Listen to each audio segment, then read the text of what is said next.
shut up. Like, put up with it. Like, stop. Like, He's the worst. God bless them. They are never going to make it. Who is Demi? Demi who? I'm Jessica. And I'm Gina.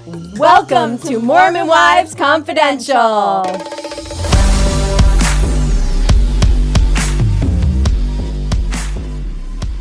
Where do we even begin this week? It's a mess. Gina, I'm not sure MomTok is going to survive this one. It is wild. 911 was called by Dakota on February 23rd, allegedly after a violent incident between Dakota and Taylor at her home. I spoke with law enforcement sources at length over several phone calls throughout the day while I was working on this story. And basically, the cops arrived at the home and at Taylor's house.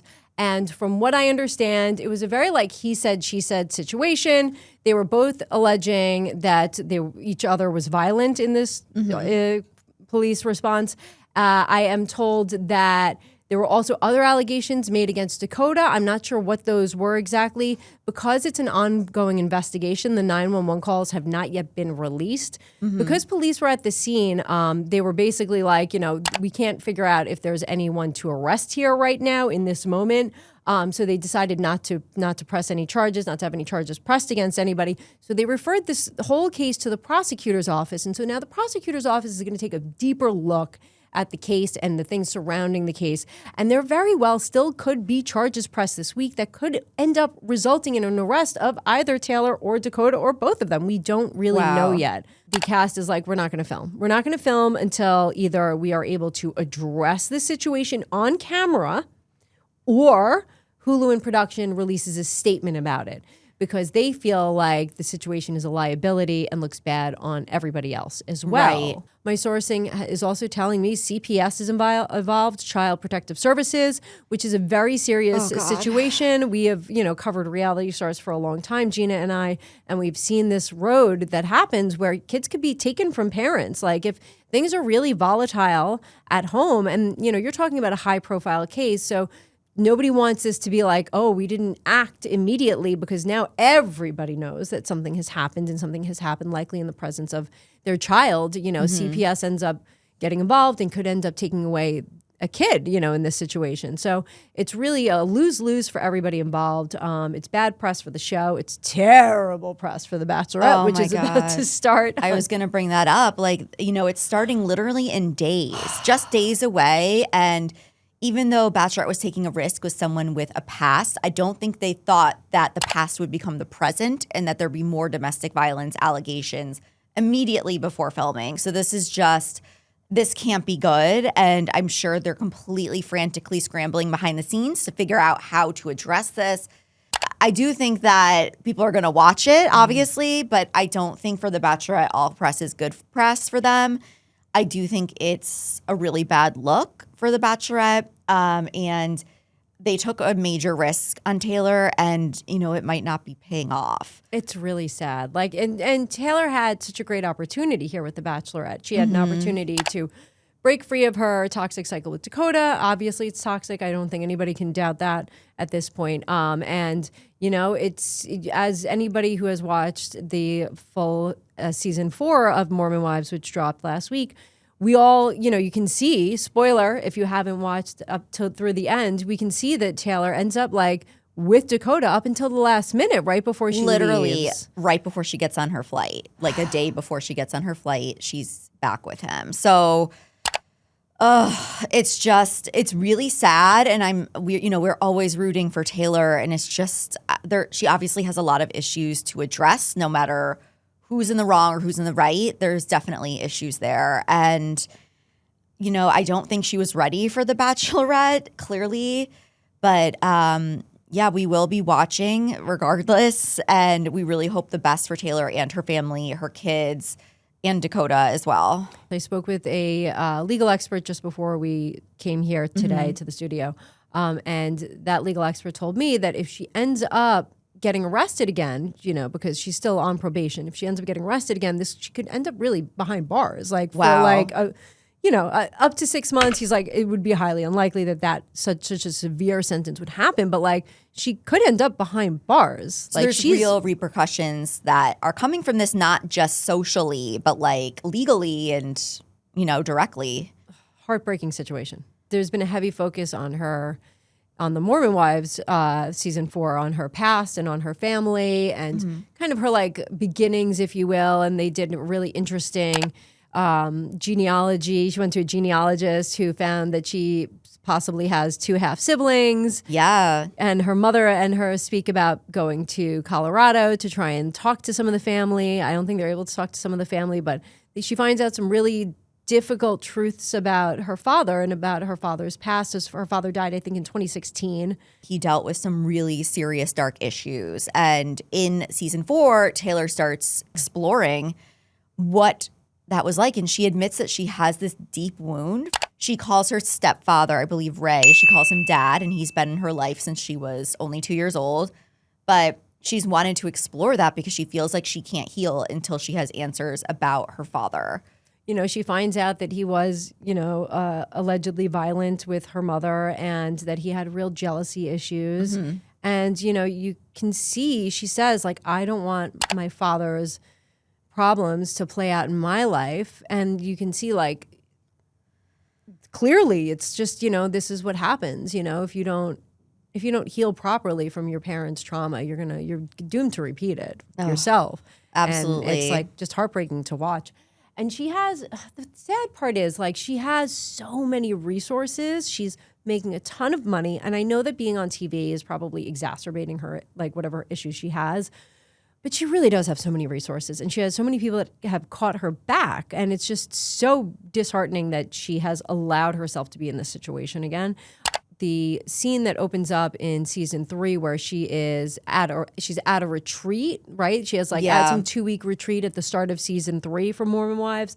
And my sources tell me that this is a retreat because she had an incident with Dakota and that this was something that Hulu organized for her to go get some help because Dakota was like, I'm not going to keep filming if this behavior continues. And other people backed him up on that. And so they sent her away on this retreat. We reached out to Hulu and we reached out to Dakota and Taylor, and we didn't hear back from anybody from those comment calls. But, it's clear that she's been supported by the show and she really does have so many resources. So it's really sad to see her making the same mistakes again that she made back in 2023. I also just think it's really interesting and how the other members of MomTok are not, I'm sure they're supporting her in a way, but they're not enabling her by refusing to film and taking a stand. I think in the past, they always just rallied around her and were like, let's keep it moving. The show must go on. And they're saying no. And I think that'll be interesting to see if that does get on camera. I also thought it was really interesting in season 4, Taylor's relationship with her mom, Leanne, and their constant fighting. And it reminds me almost the way she's acting like a teenager. Like it comes back out when she's interacting with her mom, just like really defiant or being like, you don't know how to be a mom, go be a mom. It just was really ugly and it was hard to watch, honestly. Yeah, those interactions are really difficult. Yeah. Yeah. I mean, there's clearly a lot of deep childhood wounds there that come up with her mom, Leanne. Taylor's backstory is a lot more difficult than, we get to see on the show. Like her actual or origin story is much more difficult than the pretty, Mormon house that she grew up in. Right. Yeah. Very much so. Yeah. So she went to go film The Bachelorette from last fall. I think it was September through about Christmas time. And and a lot of that has been kept under wraps about what happens. I mean, clearly now with this interaction with Dakota, people are like, Dakota's still in her life, clearly, but it's unclear what exactly happened on The Bachelorette. And we want to say here, this is spoiler alert. If you want to be surprised about The Bachelorette, please skip over a few minutes because we're going to be discussing some big spoilers for the season. So we exclusively at the U.S. Sun have obtained photos of Taylor filming just over the weekend in LA with the presumed winner of her season. Spoiler, his name is Doug Mason. And we got photos of them filming together at a house in Sherman Oaks, California. And then according to Reality Steve, he is the winner and they get engaged. but they've since broken up. And according to Reality Steve, it has to do with Dakota still being in her life. So I love that it's Doug Mason. He's basically copy paste Dakota. I don't know exactly same Dakota, different font. Like, oh my God, there was one I really liked who she was with in New York, Shane, and he was so hot. He was so hot, and he looked different. He had a different look, different life than her. I love that they were in New York together, and it looks like sadly our guy didn't pull win. through. Yeah, well, it sounds like no one really won. Nobody was no winners in this situation. No winners for Taylor. Back in the same cycle with Dakota, and yeah, but Doug Mason looks just like Dakota. He was like a model, or is a model basically. He was head of his sports broadcast in college. We did a little bit of an exclusive on him a couple months back, and yeah, he's very vanilla and kind of boring, to be honest. I mean, in fairness, but honestly, boring is what she needs. She probably could use that, but I don't know. I think she's like addicted to the drama and the cycle, and we'll definitely watch The Bachelorette, and even though we know sadly how it ends, and we'll be discussing and breaking that down more next week after the premiere. She needs so much. Oh, so sad.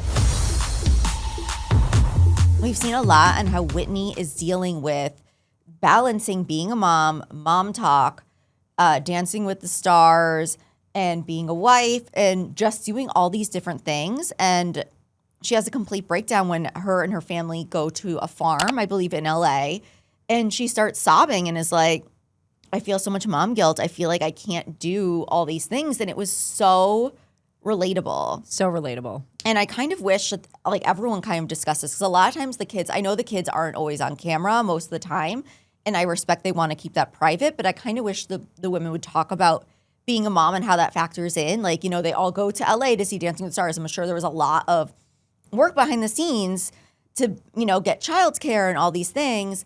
And it was just really refreshing, but really sad to see Whitney break down like that. Yeah, completely relatable situation. I mean, she basically says to Connor, I don't have any time with my baby right now. And Connor is like such a sweetheart.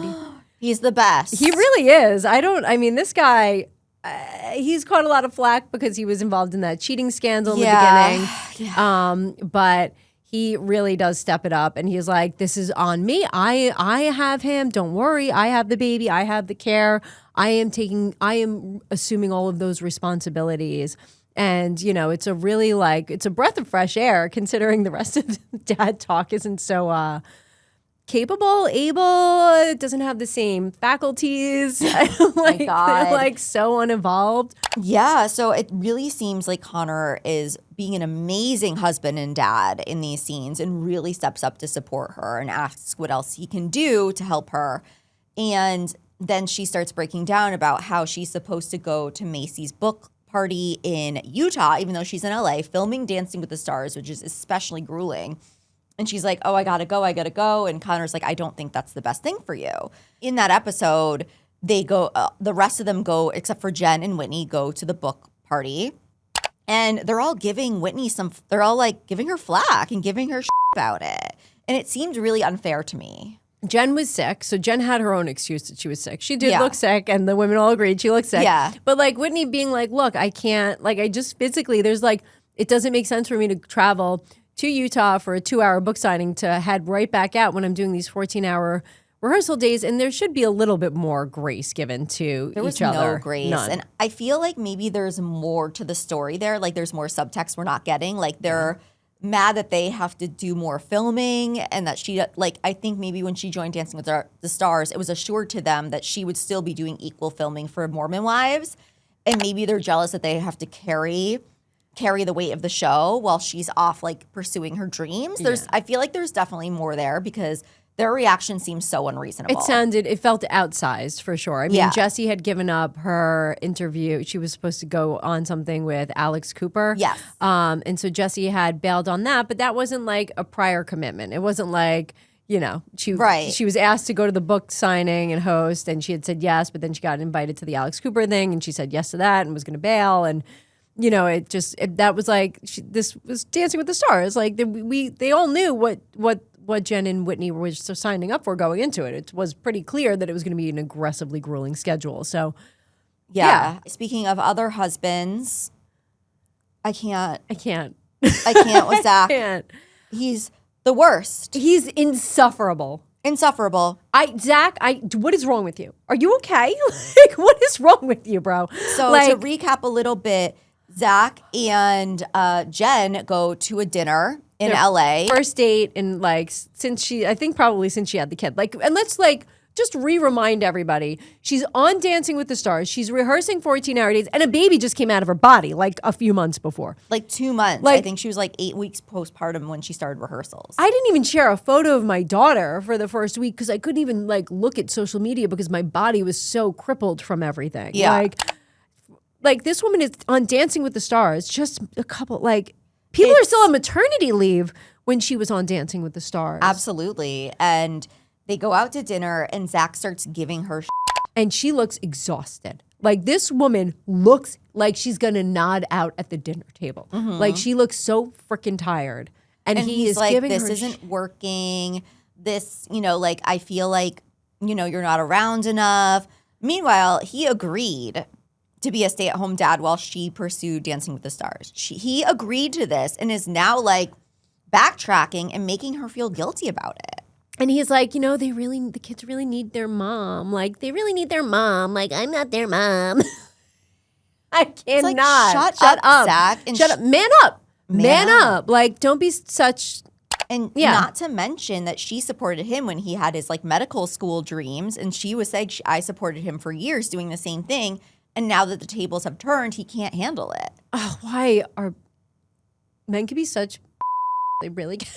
This is not what she needs. She needs you to build her up like Connor did to Whitney instead of tearing her down. No, and it's really painful to watch because she is literally sitting there I'm sorry, you're having a hard time. And she looks like she's going to fall asleep. She's trying to take in his unhappiness and dissatisfaction with how his life is going in LA. And literally she says to him, this is only a season of life. Right. You can suck it up for a minute here, buddy. It is just Dancing with the Stars. It will end. No matter what, it will end. Shut up. Put up with it. Stop. And then he also complains that he's getting jealous about how she's dancing with a man. That's what Dancing with the Stars is, Zach. That's what it is. Literally. That's literally what it is. What did you think she was going to be doing? Dancing by herself? What are you talking about? Poor Jan, her what poor partner. Are you talking about? And he's making her feel bad about the job that she signed up to do with his consent? It's disgusting. It's disgusting. And then he complains that LA is not the place for them because it's he's basically it's hedonistic. Yeah. He's Shut just... the F up. Oh my God. Grow a pair, buddy.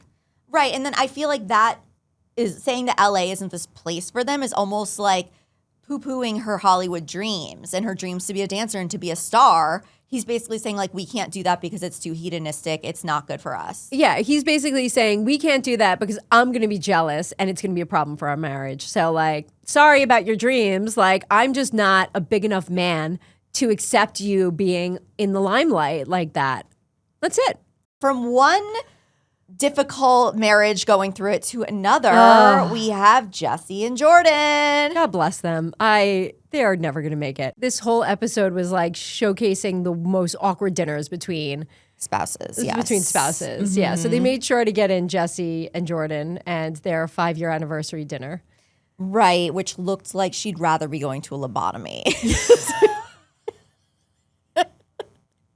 I think at one point, I remember actually production, there's an awkward, very long silence, and production just held it for everybody to see. She's just why am I here? She starts crying at the anniversary dinner, which is never a great sign for your marriage if you're crying over 5 years together. No. And she's really upset. And he, of course, always in tune with her emotions, brings up that they should renew their vows. And Jessie's no, why would we do that? And she said she called it a Band-Aid for their problems. Yeah, I think she also said that seems disingenuous. Which is very, 100, inauthentic. It was something, yes. Which 100% would be, because she's like, we're barely hanging by a thread here, a tiniest thread. Why are we going to do a vow renewal and celebrate our relationship when there's nothing to celebrate? It's pretty cringy, especially considering in earlier episodes, it's pretty clear she's staying in a hotel all the time when she pays the bills. But that's like the thing, right? At the end of the day, that's what we've discussed. We've been discussing this for like months now, that Jessie's really the breadwinner. She's probably the most successful mom in MomTok.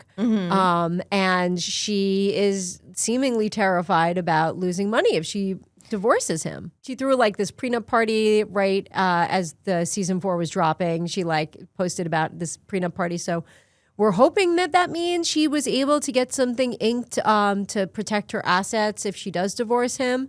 I think that that's been like the main holdup in her moving forward in this in any way, shape, or form. Like, you know, you're almost like held hostage in your marriage if, you know, you're going to lose half of your fortune. And she's worked her butt off for a long time on that. Like she's very much self-made, and not in the Kylie Jenner self-made way. Like, she's really self-made. And I'm sure she doesn't want to see all her money and efforts go down the drain, because she has to give it to her husband or her estranged husband, if that case. So clearly there's bad signs, and she says, oh, there's a real possibility we'll get divorced. And I think those are like famous last words. Oh God, yeah. And hopefully they don't try and do like baby to save their marriage or anything like that. I can't imagine Jessie doing that. I feel like she's smarter than that. I feel like she's one of the smartest, except for her when she keeps getting plastic surgery, which I don't think that's intelligence, though. I think that's just like her own insecurities and being on camera. And speaking of her plastic surgery, you had a really plastic surgery. Yeah, big exclusive. It was a really crazy exclusive. Basically, I uncovered that Jessie's plastic surgeon, Dr. Ward, had been arrested several times for violent assault charges. These assaults happened between 2023, 2024, and 2025. And normally that's not a big deal. Normally I wouldn't have like pursued it as aggressively as I did, except for the fact that I realized that the Utah Medical Licensing Board had put his license on probation as a result of the first arrest. And that was only during the first arrest. He had his license on probation. They put in all of these restrictions. He wasn't supposed to take any new patients before he was mentally cleared. He wasn't supposed to do certain surgeries, including the upper and lower blephs that Jessie has gotten done with him until he was mentally cleared. And he ended up undergoing this whole psych eval, and he was cleared, but the review board found that he had been taking on a new patient and he had been doing these surgeries despite their ordering him not to, and he had agreed to that order. And so they basically ended up doing a new order against him, saying that he also couldn't take any steroids and that he needed to come in for drug testing because he had failed to adhere to the previous order. And he, again, apparently in the final order by the Utah Medical Licensing Review Board, he failed to show up for all those drug tests, and he tested positive for low testosterone, which apparently allegedly means that he was likely using steroids again. That final order uncovered that he was arrested 2 more times in the meantime between their first, putting his license on probation. He was arrested 2 more times for aggravated assault, so they were, punishing him for that as well. And so basically, Jessie's plastic surgeries were taking place in November of 2025. The doctor had this final order placed on him in December of 2025. It's anyone's guess, but this guy could have been very well using steroids while he was working on her face, which is probably not the kind of surgery or surgeon you want working on your face, especially your face card is really important. Oh my God, yeah. Jessie's industry, she has said that these surgeries, quote, ruined her career. And, it's a really upsetting situation. I feel really terrible for her. I do wish that she had done a bit more due diligence in finding the surgeon. Yeah, finding a surgeon to work on your body, your face, for any medical thing. It's really important that you get full information about who's going to be, cutting you open. Lastly, who is Demi? Demi who? Where'd she go? What is that? I don't even remember. Did we have a woman named Demi on the show? She's gone. She's fully gone. She was felt uncomfortable with how she was treated during the season 3 reunion, which was filmed during season 4 because everything is moving at basically record speed, and she's not coming back. That's it. She's gone. I mean, I guess between not liking the way she was shown on the reunion and maybe when she was saying,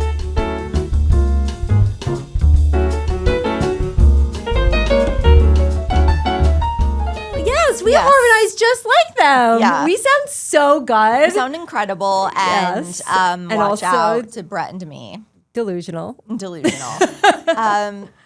Yeah, so she's gone. I wish her luck in her record career, her music career. And will she be back? Probably. I think when she realizes that MomTok, I don't know if she's. But to me, I don't think she has the charisma that some of the other girls like Jessie have. Like, I think Jessie has a real charisma and has star quality. And I don't know if Demi, I think she's very introverted. Yeah. I don't think, it doesn't mean that I think she's a terrible person. I just don't think she is a reality TV star.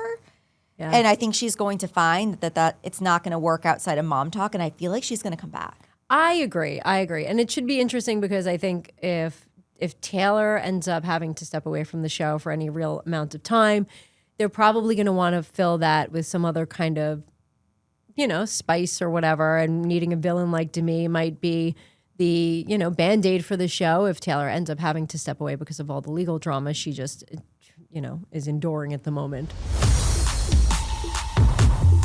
Shall we rank the husbands? I think we can jump into that. Yeah, Let's do it. I think that's a good idea. So who do you think would be like the best dad talk? Dad talk member, best husband, best all around. I can never say it with a straight dad talk. I hate it so painful. much. It's so painful. I'm gonna say Connor.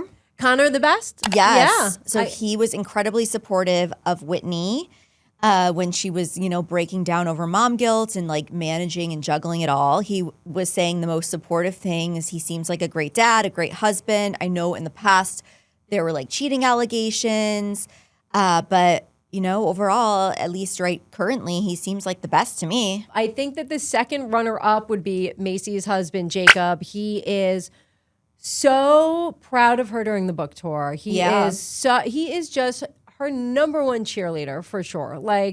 He rides hard for that woman, and you can just see That's so what you proud want of in her. a husband. He was crying when he was so proud. He was crying in the confessional. That's so sweet. I know, it really is. It really is sweet, and it's nice to see. I don't know. Just he seems to really guide her in her career and help her make sound business choices too. He's, really talks through things with her. And I think he told her to speak up when he was disappointed that Jessie was backing out of hosting her book tour. And he really helped guide her through that situation too. So definitely number 2 for Jacob. And then who's number 3? Slim Pickens. Slim Pickens, I think. I would say Jace, who is Michaela's husband, is somewhere in the middle. I do think he can be supportive of her in certain ways, but they are, as we see through this season, they're having marital problems. And last season, partially because he wants more sex than she is not feeling it right now. A, because she just had 4 kids in 4 years, essentially.